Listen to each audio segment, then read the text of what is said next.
Ketemu lagi. Kita lanjut. Ini part di mana kita akan membahas ketika posisi perusahaan Anda sudah masuk ke level sudah aging, jadi sudah menua, atau bahkan masuk institutionalization, artinya kayak orang tuh sudah masuk rumah sakit lah ya. Tinggal masalahnya kalau tidak bisa dibereskan pasti mati. Kita balik lagi ya, di part sebelumnya di midlife evaluation, sebenarnya ini masa-masa kritisnya perusahaan Anda. Apakah nanti akan balik ke atas menjadi mature atau mulai menjadi perusahaan yang yang adult lagi, tapi dia akan mungkin mencapai puncak yang baru, atau sebaliknya ketika Anda tidak bisa membereskan di masa ini, ketika ini masa-masa kritis, maka dia akan menjadi perusahaan yang sudah aging. Apa ciri khas perusahaan aging? Problem mulai menumpuk. Penjualan dan profit secara drastis turun. Berarti kalau Anda lihat perusahaan Anda sekarang, kenapa? Artinya dalam situasi kalau Anda lihat laporan keuangan Anda, revenue atau pendapatan turun, profit juga turun. Itu tanda-tanda sesuatu yang luar biasa sedang terjadi. Apa yang terjadi? Pada waktu itu customer mulai meninggalkan, udah mulai ya, customer utama. Tim-tim Anda yang terbaik sudah mulai meninggalkan Anda juga ya. Mungkin belum seluruhnya, tapi sudah mulai. Nah, kalau begitu bagaimana? Apa yang harus Anda lakukan? Posisi aging tujuan Anda tidak bisa lagi seperti di sini. Waduh, saya ngejar revenue, saya mengejar profit, tidak. Tujuannya di sini kalau bisa survive dulu. Yang penting survive dulu. Yang penting saya tidak bisa, perusahaan kita nggak masuk rumah sakit dan akhirnya mati. Survive. Kalau begitu gimana survive? Nah, ini biasanya ownernya harusnya sudah mulai masuk lagi.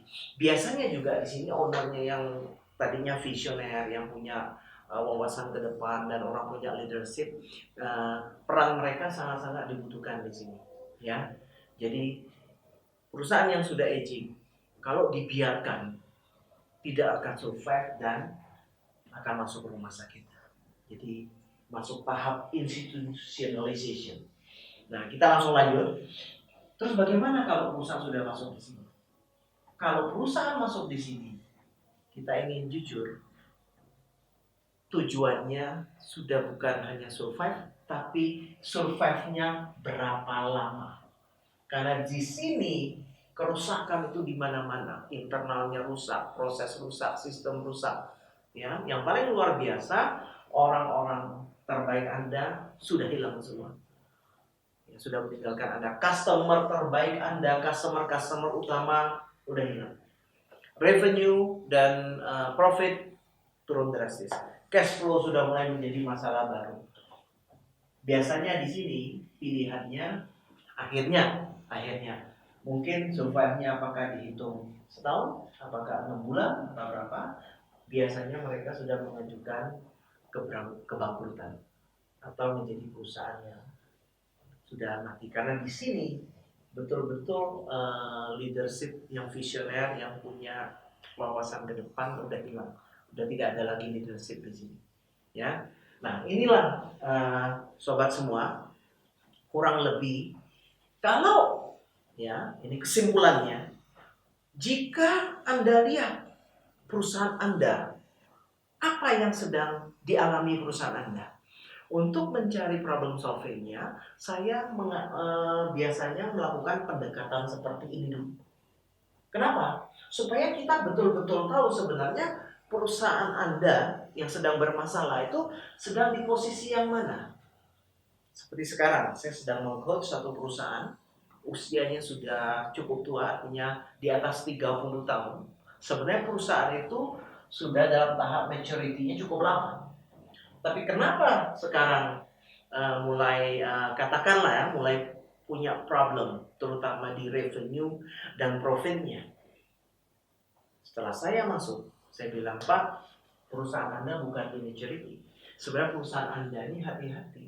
Dari midlife evaluation, dia bisa ke aging, atau pelan-pelan Anda bisa remajakan lagi, balik lagi menjadi perusahaan yang down.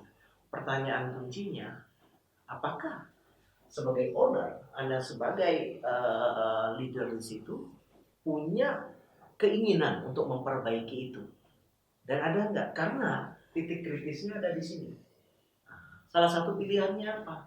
Anda harus membawa darah segar, ya, orang-orang baru yang saat ini memang sangat-sangat lekat dengan digital. Jadi sehingga visi Anda, tujuan jangka panjang Anda itu bisa mulai katakan diraih kembali. Kalau Anda biarkan seperti ini, karena saya ingat waktu itu saya sempat wawancara, average ya rata-rata usia karyawannya itu sudah kepala 5. Jadi saya bilang kalau Bapak tidak hati-hati, Anda akan menjadi perusahaan yang aging. Dan itu sangat-sangat sulit untuk naik lagi. Kenapa? Karena biasanya di situ hanya sekedar survive. Karena orang-orang terbaik kadang sudah mulai meninggalkan Anda. Customer terbaik sudah mulai meninggalkan Anda. Kenapa? Di situ tidak ada inovasi, tidak ada kreativitas baru atas layanan, atas produk, atas prosesnya.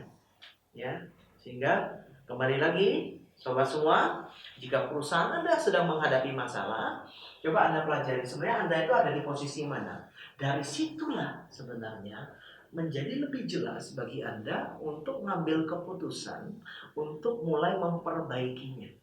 Ya, saya juga ada mengurus satu perusahaan, waktu itu saya sudah pernah cerita, mereka ada di tahap villager, jadi waktu itu di Kalang Kabut, ownernya masih punya otoritas tinggi, jadi hampir semua waktu dia aktif time-nya, waktu aktifnya itu dicurahkan mulai dari pagi sampai siang untuk mengurus perusahaannya. Nah, kata kuncinya apa? Dia harus sudah mulai berani untuk katakanlah merekrut ya tenaga profesional atau ya mengambil tenaga-tenaga yang sudah dididik secara internal dari dalam untuk mulai dinaikkan supaya apa? Mulai ada delegasi daripada owner tadi kepada tim ini. Biarpun otoritasnya, karena ciri khas perusahaan teenager tadi, otoritasnya itu sangat kental ada di owner. Tetapi tidak apa-apa, pelan-pelan owner bisa memberikan otoritas ini kepada timnya. Kalau enggak itu Anda lakukan, saya yakin Anda akan tidak pernah akan menjadi perusahaan yang rendah, apalagi perusahaan yang sudah mature. Ya, terima kasih perhatiannya. Selamat belajar. Dan bagi Anda yang merasa bahwa channel ini penting dan perlu, silakan subscribe. Sampai ketemu di video-video berikutnya. Terima kasih.